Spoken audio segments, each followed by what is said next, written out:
What a week, Daz. Fans, welcome to Talking Hawks. I'm Matt.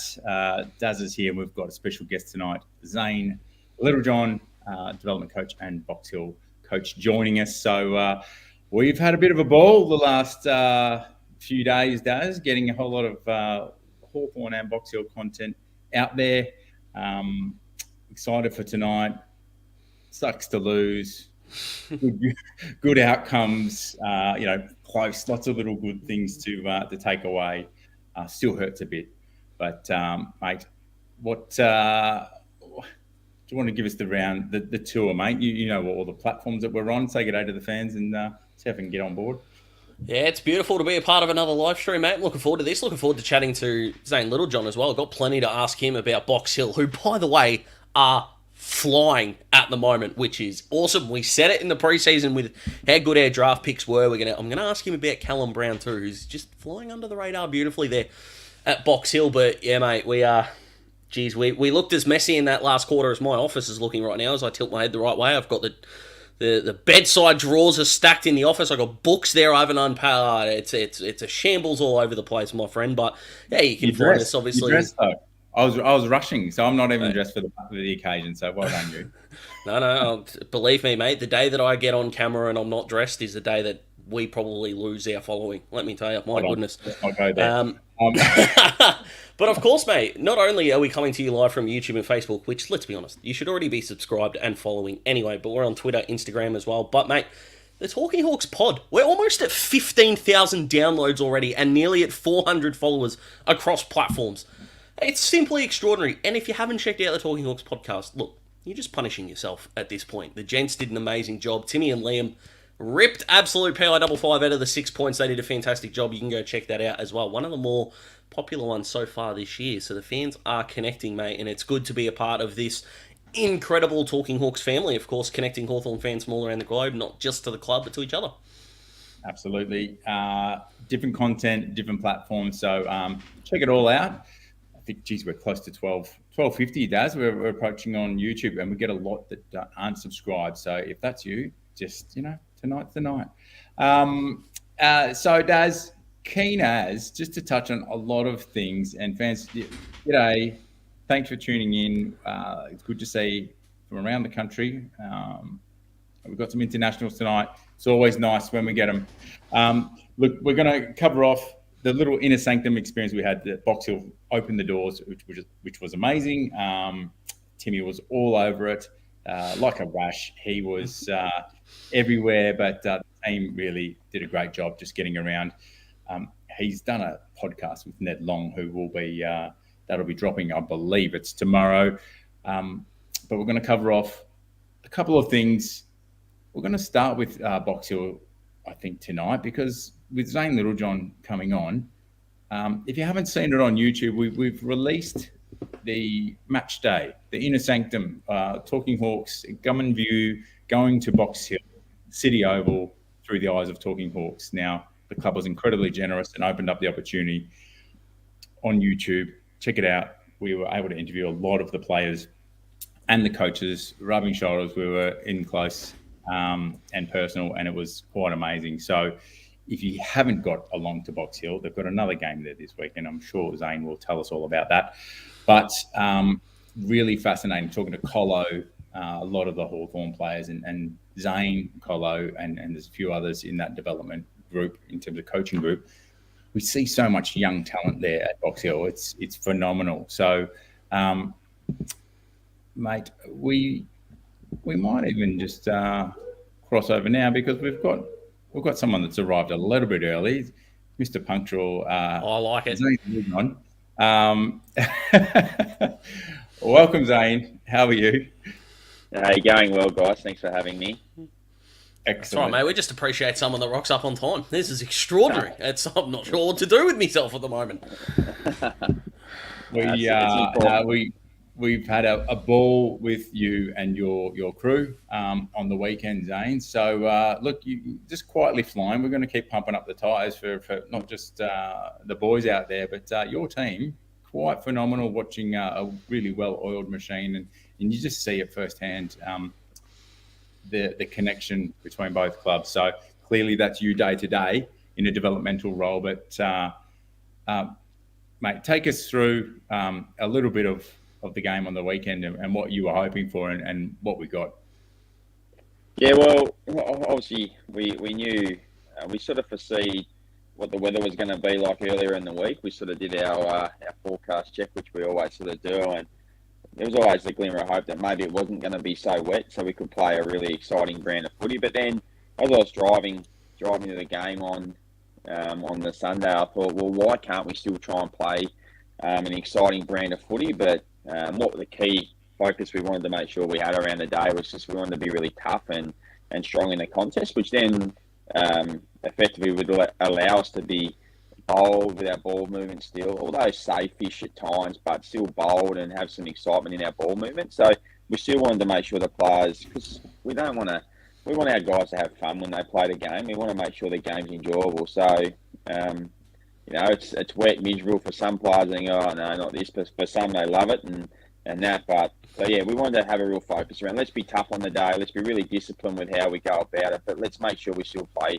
a brand of footy that we're trying to play, whether it's dry or wet, really whatever the conditions are. So, I think we saw that, especially in the second quarter. We kicked 8 goals, won, and really, I guess, broke the game open from there. But it's a credit to the players, and these we've got a lot of young kids in this group, and from Hawthorn and even some Box Hill kids. That's how they've grown up playing footy. It's been exciting, so we don't want to take that out of them. We want to let them keep doing that, and I think we're seeing more of that now across the AFL, where I guess scoring's starting to go up a bit more rather than just defending the game. So we want people to come and watch us because the game's exciting. We're playing an exciting brand. Totally. Yeah, for sure, mate. What caused that switch to flick, mate, in that second quarter? We already had the 2-goal lead at quarter time anyway. Now, we only know that coaches only get the negative criticism when things don't go well, so we'll talk you up when things do go well. That 8-goal second quarter, what caused that? What was the wisdom you gave at quarter time that gave the boys that extra boost? Because Collingwood didn't even look like getting close after half time. Yeah, well, it's funny because even we were only 2 goals up at quarter time, the numbers were in our favour. Like we were owning territory, we were getting the ball in our front half and keeping the ball there. We just weren't quite able to flick the switch and hit the scoreboard as much as we would have liked to have. So we just needed to fix a few things up, and I think, like I spoke about, just our aerial contest. We had obviously Jalen Thorpe, but then Cozzy, Rammer, Lynchy, all of these guys playing. And a couple of contests where they were both, like we had 2 or 3 of them go in the air together. So we just wanted to talk. We spoke a little bit about quarter time about just balancing that out. So let's have one big up, and then the others can give some representation at ground level, and therefore we could keep the ball in our front half even better and get better looks going forward. And really, the other thing we spoke about was just a bit more speed on the ball when we had the opportunity to go a bit quicker. And I think I'm going to say it was +5 free kicks inside our forward 50 in the second quarter, based off us moving the ball a lot quicker. So Cozzy gets a free kick, Rammer gets a free kick, all one-on-ones. And ideally, I would say they would have marked it anyway, but we'll say that anyway. But because the ball was the speed on the ball, naturally the defender will panic a bit more, and we were able to get a few free kicks, and then we kick straight, which makes a big difference. So I know it's different, but we kicked 8-1 in the second, and everyone looks at that quarter and go, "Oh, that's a great quarter." But in our last quarter, we actually kicked 1 goal 6, so that could have been a 6-goal 1 quarter. And going, geez, yeah, second and fourth quarters were great. So. But it's funny because in the box I was getting grumpy in the last quarter because I wanted to really bury the game and put it to bed. And then I looked at them and I kicked 1 goal 6. They've done a pretty good job. The only thing they let them down was their accuracy. So it's just a bit more speed on the ball in the second quarter and just getting a bit more balance in the air with our bigs. It was impressive, being it was wet in that second quarter too. But I had a quick chat with Jacko O'Sullivan. Sully, he was keen with these big fellas that were doing. Look, Colin was shorter when you said that pre-game to me. I was like, oh yeah, okay, which end? But it looked across the ground, and I think Rammer, Max Ramsden, and Thorpe must have been licking their chops quite a few times, saying these almost mismatch.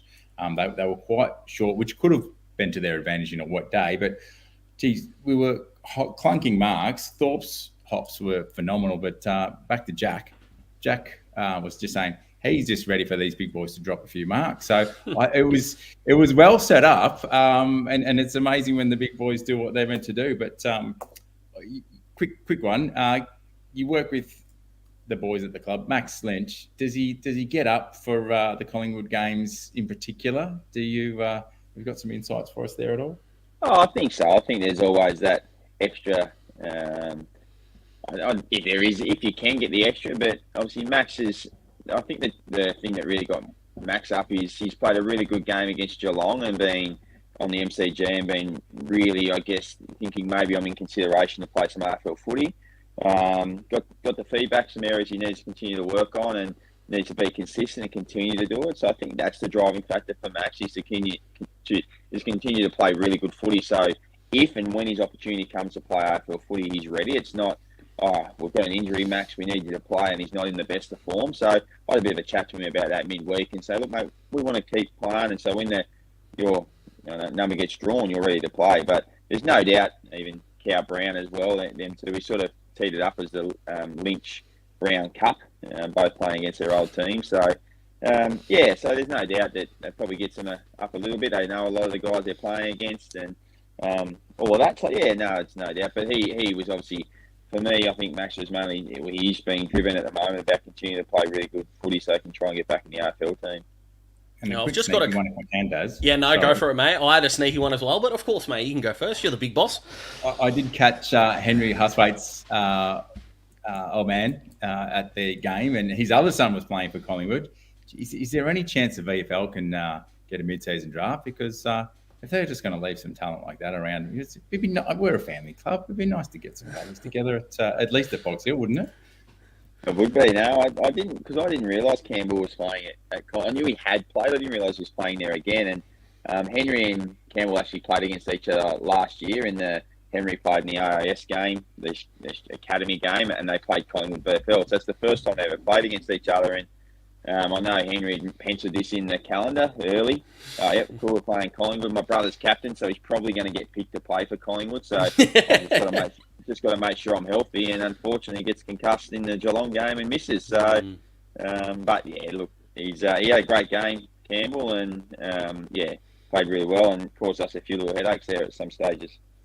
Yeah, Matty brought up Jack O'Sullivan before, Zane. Is he the happiest bloke off the field as he is on the field? Because I haven't heard a bloke who's more excited to talk on a football field than Jack O'Sullivan. It's extraordinary. Mate, he's got some energy, doesn't he? And that's exciting. And that's what I as a coach don't ever want to take out of him. That's what everyone's noticing and everyone's seeing from Jack and what he brings. So by me trying to make the game too complicated about how and trying to make it, well, not just me, but the Hawthorn Footy Club, trying to make the game, too defensive or too of this, too that, where he's just got to think so much, he loses that energy. So we want to keep trying to harness that with him and keep growing. But absolutely, he's got some energy. And although he didn't get a big lick of the ice cream, hit the scoreboard, but didn't get a big lick because the big boys were taking the marks. He's doing a lot right, Jack. And as is Joshy Bennett and these smaller forwards, and their time will come. Their time will come where they get an opportunity. They're just in the development part of their career right now. They've just got to learn to be consistent, and their consistency looks a little bit different at the moment, where in years to come their consistency will be a better standard as such, or higher standard as such. Heaps of energy. Yeah, absolutely. It was lovely to see. Energy all around, behind closed doors when we were able to be involved in the quarter time huddles in the rooms. It's really impressive. Maxie Hall, the birthday boy, tucked in for a couple of goals as well. But there was a couple after the game. I did happen to just note I think you acknowledged Max Lynch's goal celebration. I had a quick chat to Maxie, and he enjoyed it. So who had the better goal celebration? Was it Ports or was it Max Lynch? No, well, I've put the challenge to these boys. I've actually asked Jack O'Sullivan to jump the fence and clap himself if he kicks a goal. And I actually said Box Hill's the perfect oval because you've got that good fence, you've got a seat there, sometimes just jump and clap, but he's yet to do it. So I put a little challenge to the boys about their best goal celebration this year, and I didn't know Ports. I knew Lynchy had something. He said, I've got something for you. I didn't know what Ports had. He hadn't mentioned anything. So Ports was more of a surprise. So I'll probably put him in front at the moment, but I was really impressed because I actually clicked Max after the Geelong game and I said, mate, that's a disappointing celebration. The point to the crowd, and there was no one at the game at this stage. And so I said, mate, I need something better next time. So he said, I've got something. So I was really impressed with it. As long as they're kicking snags, that's all we care about, Matty. That's My goodness. true. Very true. Yeah. The access you gave us just allowed me to get some clarity. Channel 7 commentator called it maybe a cup of tea, but I did see it was also Ed Phillips. He got alongside him. They were both enjoying it, and it was a latte. I've got it confirmed from the horse's mouth. So, mate, we've got a lot of questions here, Daz. Zane, can we hit you with a couple of fair and square ones? Yep. All right, let's go. So, Con, if Jekka returns this week, will he play down back? Your thoughts? No, Jack will play up forward still. Yeah, so he's been training. Well, before he got injured, obviously he got injured as a forward. I think for Jack's development, and I guess for him to get some continuity back in his game, where he was and where he's been familiar over the last, and I know he's played at both ends, but Jack will play forward first up when he comes. Not to say he won't go back at some stage, and Sam's given me the license to do that with players. If I feel to get them into the game, we need to move them and shift them. That's okay. But I think for Jack to settle and get some continuity back in, and he'll be off certain minutes. He won't play the full game, obviously. So I think him playing forward will be where he started for sure. Yeah, we've got some fans that are very passionate, so we're going to let it rip. Talk about Frosty and what may be perceived as brain fades. LOL. He's a ripper, Frosty, and he's passionate, and that's what we love about him and what he can bring. So sometimes, it's a tough game footy, and I say that to the players after the game. It's easy for me behind a screen and watching it also on the computer. So the game seems a lot easier. So they may look like brain fades, but I'm sure our players always give a lot of effort, and it's never as easy as it looks. So he's got a lot of passion, Frosty, and we love what he brings. One more from Troy here. Any feedback on DGB, who we love here, and happy birthday to Denver from this week. If you want to get involved and get to know Denver a bit more, Talking Hawks sponsor him, Jai and Jasmine Fleming. So check out talkinghawks.com. But thoughts on feedback? He's going really well. I'm wrapped that he got his opportunity. He was playing really good footy at our level at VFL, and I have the saying you can get a bit of VFL-itis, I think, because it's a different level VFL than AFL. So he was ready to play some AFL footy, and he's got his opportunity now. For how long he stays up there is up to him now. But I'm glad he got an opportunity. He's got great talent, which we know. He's a high pick, and he's just taking his time to develop, and he'll be right. He's got some great traits, and he was in really good form. So now he's just got to try and capture that at AFL level. And I'm just, like I said, wrapped. He's got his opportunity, and the ball's in his court now to continue to work hard on his game. And he's got great players around him in Sicily, Frost, and great leaders in Jarman Impey and that as well. So he's got a great environment now to improve. One of the boys that interests me, Zane, is Joshy Weddle. Now, the half backstory to this, as Talking Hawks fans will know, I would argue there's no greater draft nuffy than me. Right, just in the Hawthorn, in the Talking Hawks family, of course, you've got guys in the media that you could argue are better. But when the Hawks traded up this year, I went, Ed Allen, beautiful. And then Josh Weddle's name got read out. And a bit like Cozzy, we've taken the under-18 All-Australian key defender, and we're not playing him as a key defender. He had 21 on the weekend. Run us through his development and where he's at, and where you think he'll play his best footy in the AFL side once he gets there. I think he'll play at the moment. So we've seen him obviously on the weekend play VFL footy as a defender. Sort of can play.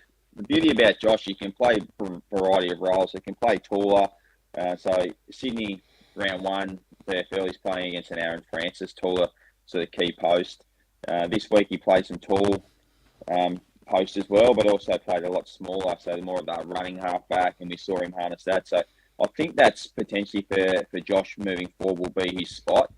Sort of that third tall, I guess, but not all the time. Does other opposition have tall defenders? Tall forwards. So his ability now, there's a tall long, I can go to him, or no, they're small now. It's okay. We don't need to change our lineup. Josh can get that locked away. And I heard a great story. I might have been in draft. I heard where he played on Cadman, the number 1 pick, 1 week, and then the next week he's playing on Nick Watson at Eastern Rangers, who's 170 centimetres, and kept them both goalless. So.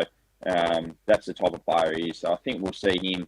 But further down the track, we've got no doubt he'll move further up the ground. We've seen him on a wing a bit already this pre-season, so ability to play that role as well. But I think from talking to him even today, I remember he was doing some goal kicking post-train. I said, "You ever played forward?" He goes, "Nah." Always back and through the middle a bit there as well. So it's interesting. So he's a kid, and we just need to give him the chance to grow and develop in probably, because as a kid when you got this talent, you think, oh, we need to move him here, there, and everywhere. But I think it's beauty just to settle him down and let him grow in one spot. So I think we'll see him play that sort of third tall role potentially when he gets his AFL opportunity.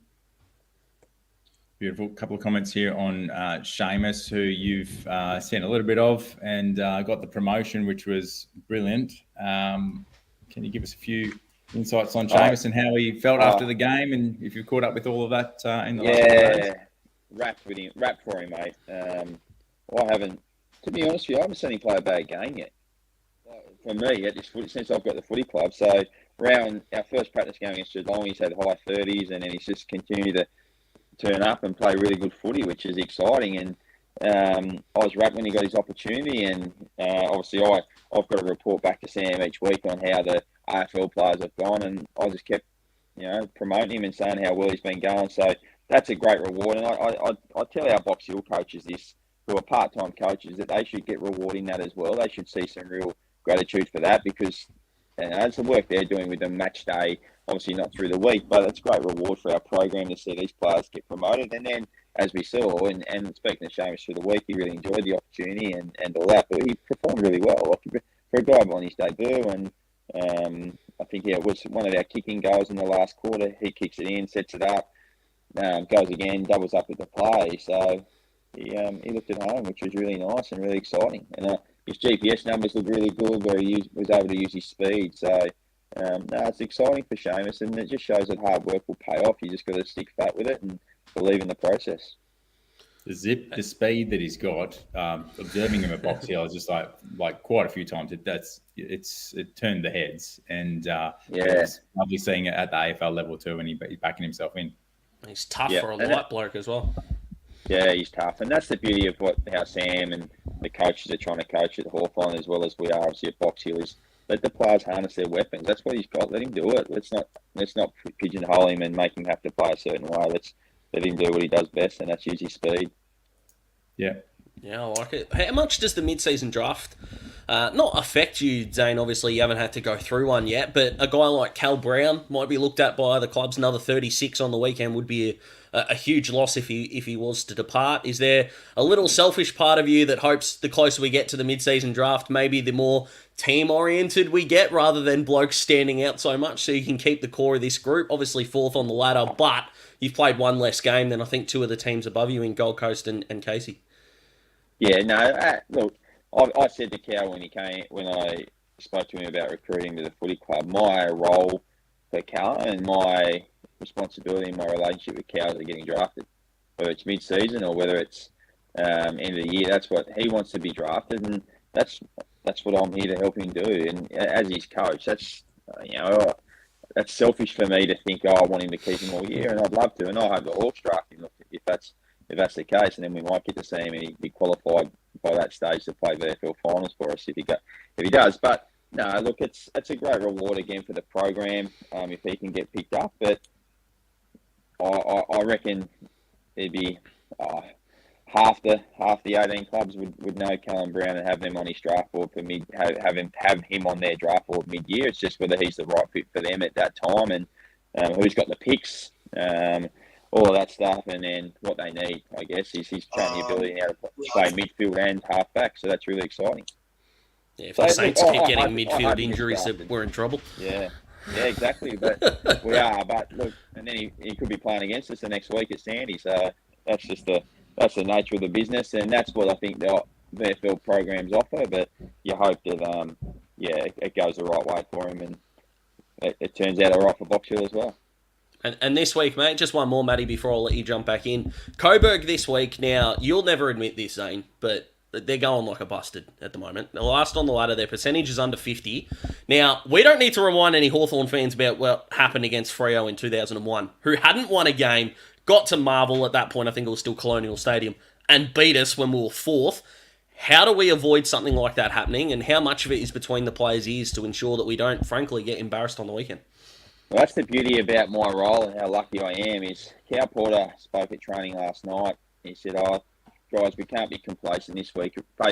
Last year we were in this similar situation, not quite the same, but we came up against Coburg and they kicked the first 4 or 5 goals. So before I even had to say anything, that was sort of already mentioned, which is really pleasing. And we just need to continue to play the game of footy how we want to play it. And if we end up losing a game of footy because of that, just means we haven't been able to execute that exactly how we wanted to in that amount of time. If there's another 10 minutes, who knows? We might have been able to. So as long as we're seeing us do it the right way and play the way we want to play, and as I mentioned, it's exciting, there's effort, we're being tough, that'll take care of itself, sort of regardless of what the scoreboard shows. Now, ideally, yes, we want the scoreboard in our favour, but we'll do it. We'll just prepare as it is a normal game, like we will next week when we play Casey, and who's on top of the ladder at the moment. But it's a great opportunity. It's great development for our young boys, because they'll look at the ladder, we're here, they're there. So it's another good stepping stone around our mentality, and for all these young boys to develop. And because in good time, Hawthorn will be at the top of the ladder again, and we'll be playing bottom of the ladder. And hopefully these young boys are in that team, so they've got to have that mentality, and this is where they can learn that lesson now. Box Hill City Oval, Saturday at 1:05. Watch Zane and his boys do their magic. So we've got a couple of compliments here on Bennett. He looks very clean, even in the wet. It was just impressive in the warm-ups and whatnot. So I'll give us a one-liner on Joshy Bennett if you can. Yeah, that's his footy smarts and his cleanliness is his weapon. So he doesn't have the athletic profile of the Jack O'Sullivans, the Barley McDonalds who we've drafted this year, but what he does have is his footy smarts, his footy cleanliness. He's played many games at Box Hill. He's won the BNF at Eastern Rangers last year, so the ground's familiar to him, and I think we saw that on the weekend. He looked really clean, but we've seen that in every game he's played. Yeah, well, he's snagged a goal, and 13 posies, still not bad for a young fella. We're hoping for a little exclusive here. Well, actually, Jane's asking for it. How about, do you want to drop it here, Zane? Ramsden to debut this week, or do you want to save that for Sammy? Up to you, mate. I'd match committee, so our main session's Friday, so I'm still unsure yet. So I've got to tell. Very diplomatic answer. I've got to tell. Well, this is the issue though, because we train tomorrow. It's Box Hill's last session tomorrow, so I've got to tell players I'm calling you on Friday to let you know whether you're in or out, and that. So yeah, all I know is Jack's available to play, and I'm assuming he won't go and play AFL first game back, so he'll be at the AFL level. But that's all I know at the moment. So hopefully, you never know. Max could be there, could not be. Can you just promise me you won't try and run French like Sammy did with Cam McKenzie earlier in the year, Zane? Mitch does a lot of things well, but I'm not sure that was one of them. Okay, I promise. Beautiful. Look, so it's one last one, and then we will let you go, Zane. Coops, how's he tracking? I did catch him, but he'd done a bit of work, I think, on the Sunday morning before the game. Yeah, so just unfortunately, 6-day break off the Easter Monday game into that game, into the Sunday. Just his calf, he got a little cork in his calf, and it was just a bit tight and didn't quite pull up right. So he gets through Friday. He'll play VFL, obviously, come back through there. But we've been really impressed with what Coop, and he's just in a hard luck space at the moment where Nuke and Warps are playing really, really good footy. So that's sort of a tough midfield to crack into, and Nash is now doing a great job in there. So he's just got to, unfortunately, get a bit of continuity back into his body and be really consistent in his performance and be ready like Lynch's had to do and all these other players have to do, is just be ready when your opportunity comes. Yeah. Well, but ripping person. Been really impressed with the way he's fitted in. It hasn't come back with any ego. Come from Geelong, the Premiers. Come back and been a really, really ripping person, which is great. And it makes my job and everyone else's job a lot easier when they're like that. Absolutely. Well, it was a pleasure to watch. You run a tight ship, and maybe Adrian, I think you mentioned you might be going down on Sunday. There's no rest for you, mate. I'm actually not heading this week now, so that's all changed. But okay. I will be back down in Tassie, I think in a few weeks. We play West Coast, so I think I'll be down there helping that game, the AFL, which is good. It's good to get back home and see some familiar people again, which is always nice. Beautiful. What do you do for downtime just before you go? Because it's 8:30 now, but when you get any? So I'm actually disappointed Max has finished. I was a big Max fan. Oh, don't say that, Zane. My missus is listening to this. Is this your stand-up routine? Are you a stand-up comedian? No. I actually, so when I was at Brisbane, big Oscar McInerney is a great mate of mine. We always had a little match chat on the side going, and Big Brother was always so a bit of reality TV was always fun. So it's a bit of a, just wind down that time. But if it's a daytime, I'm normally, I like to hit the golf course, but right now the kids are in bed, so no maths on, so I'm not sure what I'll do. Yeah, I've got to be honest with you, Zane. I didn't have that on my 2023 bingo card. My goodness. Yeah.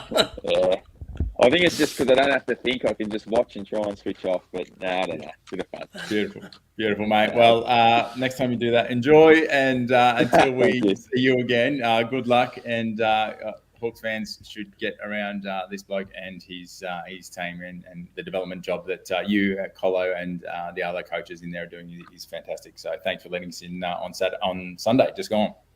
No, hopefully, as I mentioned, you'll be back down again some stage this year, guys, and the results are still ticking along really nicely, and you continue to see the development. As we know, development's not linear. It's not going to go nice and straight. It'll have its ups and downs and its troughs, but as long as we're doing it the right way, we'll get back to where we belong as the Hawks fans, and it'll be good, exciting times ahead. Absolutely, mate.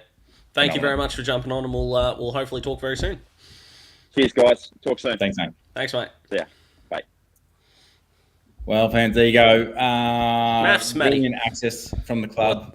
He's a cracking bloke, and he, as a communicator, as an energy bunny, like he's just precise. He's just the way he moved in and out, and the team, they all knew their roles. The assistant coaches there, and Polo floating around doing their thing. It is impressive to watch. So know that our young players are in good hands, and I think his position would have been a really important one when Sam was assembling his staff. So, to pinch him out of Brisbane's little mitts, I think we've done well.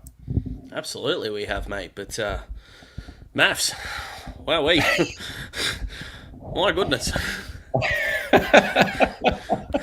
I like that. Let's move on. To be honest, absolutely. Well, so fans, let's get on to the game that was, and we will move fairly quick. Daz, I think I'm going to throw it to you. You've watched it closely. You've gone over Smitty's article, talkinghawks.com. Check it out every week. Phenomenal work he's doing. Give us your thoughts really quickly on the game, or a highlight or two from your side. He's very happy with himself too, Smithy, with the way his reviews are going, and why wouldn't he with the quality he's delivering? My goodness me! But yeah, I'm really impressed, and I'm kind of going to link this into Cooper Stevens as well. Is that we really are building from the inside out, aren't we? I think as fans we kind of criticised North for doing the same. You know, LDU, Simpkin, Phillips, Tom Powell, all these guys that they drafted. But now we've got the best clearance differential team in the competition, courtesy of Jai, Will Day. I'm going to forget someone here. Warple, Nash, who, by the way, had his best game as a Hawk. And there you go. He has the second most impact of any player in centre bounces this season, which is just extraordinary. But, geez, Matty, that last line of defence and offence, oh boy, they're going to cause us some pain a little bit, I think, moving forward. But like Zane said, the trajectory of the development is not going to be linear, is it? It's not just going to go in a straight line. We're going to have these dips and troughs, and to be honest, it does hurt. But if GWS were anywhere near the decent side that they should be, they should have put us away 15 minutes earlier. I mean, the amount of set shots that they missed in that last quarter, and we were able to take our opportunities bar the last one. But geez, how good's this small forward group going to be in the future? We know how much we're going to miss Punky. We know that. But Tyler Brockman has just fitted into this senior side. He's very much got that good at VFL, great at AFL kind of trajectory that he's got, because he can bring that excitement to the fore. We know Sammy Butler kicked 4 on the weekend. We didn't get a chance to ask Zane about him, but Dylan Moore, of course, who probably wasn't at his best on the weekend. But that small forward contingent's going to serve us pretty well for a long, long time. But my God, we miss Mitch Lewis. Phenomenal. We need Mitch Lewis back, Matty. We need him. I love him. We need him. But everything else in that forward half is looking okay for now. And then, of course, we need that back line to stand up, who aren't at the moment. Number 18 for conceding scores, which is not the Hawthorn that we know. Yeah, look, I know absence makes the heart grow fonder, and I think the Talking Hawks group, we were thinking about sending Mitch some love letters to see if we can get him back past us somehow. But those small forwards, geez, it's rough for Butts at the moment. I think Brocky's probably going to be given a nod, given his contract. He needs to renew. Did see the Mr. and Mrs. Mitchell looking after their kiddies, their twins, and giving them a night out, which is lovely to see. But wishing them all the best. It's probably, I think Chad's a good chance to be back in this week. If Wear your mouth guards, kids. Geez, crazy, and glad he's come through it okay. Wishing you a speedy recovery, Chad. But I think there is some good news on the horizon there with Chad being available this week. So, geez, yeah, small forward. You just start salivating at that, what the depth we've got, and then that's not out. That's not even going in, through it fully. It's just some blokes that are looking all right and in some nice form at the moment. I know the fans will jump on this as well. I just want to throw this question to the fans. If Jack Scrimshaw's back and Seamus Mitchell needs to play, sorry, he just does. The toughness as well.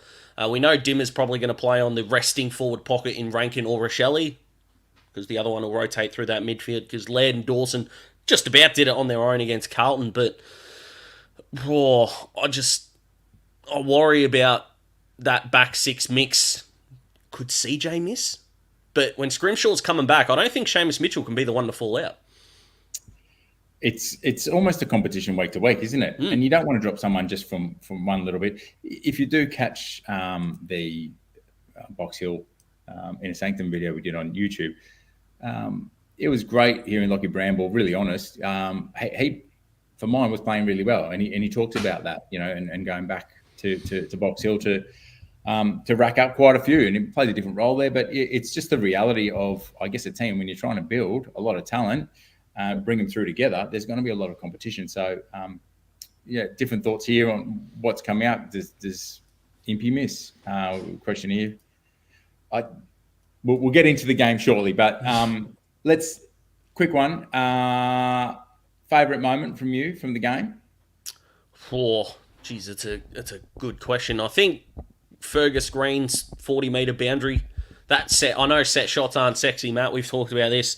But just the whole Fergus Green story, I think, encapsulated in that moment. 40 out on the boundary. I was listening to Triple M at the time, driving home, and those boys didn't give him a huge chance to kick it. And then straight off his foot, he knew it was home. And I think it kind of encapsulates that the more his back's been against the wall, the better he's become. And he's now our equal leading goal kicker with Luke Brewster, who have both kicked 8. And I love everything that the Fergs brought to this senior side. And even with Mitch Lewis back, he's going to provide an even more dangerous prospect, considering he's going to get the third best forward rather than the second. Yeah, that'll be... or defender, sorry. That'll be lovely to watch and just that chemistry evolve. So for mine, it was Fergus's, just the IQ, that little tap to Brocky. He's a sharp operator, Fergus. He doesn't really... There's a lot of things you've got to do as a forward to make an impact, and he just does all of the little things right. But that, just a little daft tap, just in sync, loved it. Mate, we've got the podcast for tomorrow. Netty Long. Looking at the game ahead. Not sure who's on yet. Well. No, you've already spoiled it earlier, mate. We know it's Ned Long. You've already said it. So No. The boys, though, doing the Oppo analysis. Of course. Look at me go. My goodness. This is why we should practice these things, Matty. My word. But, too many pods, mate. Maybe we need to kill it back.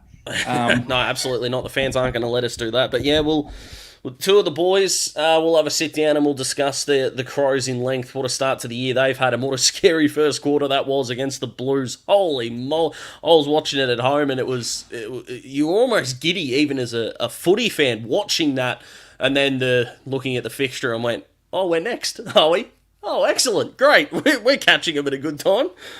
Yeah. Look, it's it could be a leveler for us. Reality check again, maybe not. But look, it is phenomenal. What I think their rise has been faster than I would have dreamed. The Crows. So and in the form, it's really is another really good test for us. Let's change gears then. A little bit of focus on that game. Just looking at the clock. Fans, thoughts on early thoughts? Maybe some ins and outs, or who are you? Just throw what you can at us, Matty. We'll live with it. What are your thoughts, fans? Keep it family friendly, of course. It's nice. It's nice to get down to Tassie again. And there we go. Dami's on the same lines as me. I'm really keen to see how, like, seeing a forward line like that. And I know this sounds a little bit maybe insane, but how does our back six stack up and the midfield probably put the pressure on to stop it coming in so thick and fast, regardless of who we've got? There's a point where having some perspective on the development, it's chemistry and going through those hard times and not dropping the head. To see them perform in the third quarter in the week just gone, coming out of halftime, and you'll hear Ned Long talk to that on tomorrow's pod. It's nice just to see an energy and a passion and just those improvements. Well, I'm really keen to see how they hold up against some forwards that are in nice form in the Crows. Well, the spoiler alert, if I am on the Oppo analysis, I'll sort it out with the boys tomorrow, but James Blank has to play. We can't have Sicily, Frost and DGB go up against Walker, Fogarty and Philthorpe. We need the third, and Sicily needs to be fourth man up for mine. It's as simple as that. So yep. I think Blank and Scrimshaw are going to come in, and there are going to be two very unlucky boys to go out of that back six if that is the case. So, but it was interesting for mine because the Crows kicked 89 points off turnover against the Blues, and which is already extraordinary. But Cripps still had 9 clearances, but he only kicked the footy 6 times.